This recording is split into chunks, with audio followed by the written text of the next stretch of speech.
4 দিনের সরকারি সফরে কাতারের উদ্দেশ্যে ঢাকা ছেড়ে দোহায় পৌঁছেছেন প্রধান উপদেষ্টার অধ্যাপক ডক্টর মোহাম্মদ ইউনূস।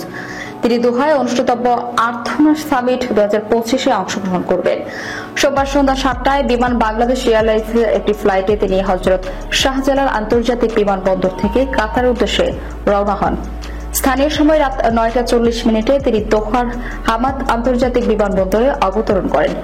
নিজের ভেরিফাইড পেজে প্রধান উপদেষ্টার প্রেস সচিব শফিকুল আলম জানান, বিমানবন্দরে পৌঁছালেন অধ্যাপক ইউনূসকে লাল গালিচা সম্বর্ধনা দেওয়া হয়। কাতার সরকার প্রটোকলে প্রধান ও রাষ্ট্রদূত ইব্রাহিম ফাখরু তাকে আনুষ্ঠানিকভাবে স্বাগত জানান। প্রধান উপদেষ্টার প্রেস উইং জানায়, কাতারে Emir Sheikh Tamim bin Hamad Al থানির আমন্ত্রণে অধ্যাপক ইউনূস এই সফরে যান। সামিটে অংশগ্রহণ ছাড়াও কাতারের আমিরের সঙ্গে তার এক গুরুত্বপূর্ণ বৈঠকের সম্ভাবনা রয়েছে। আমাদের উত্তরাধিকার গড়ে তোলা স্থায়িত্ব, উদ্ভাবন ও ঐতিহ্যবাহী জ্ঞান ও প্রতিপাদ্যে অনুষ্ঠিত হতে যাচ্ছে দ্বিতীয়বার মতো আর্থনার সামিট। এতে কাতারের উষ্ণ ও শুষ্ক আবহাওয়ার প্রেক্ষাপটে টেকসই উন্নয়নকে এগিয়ে নিতে দেশটির ঐতিহ্যবাহী সংস্কৃতি ও পরিবেশগত বৈচিত্র্য কাজে লাগানোর বিষয়ে প্রতিশ্রুতি উপস্থাপন করা হবে।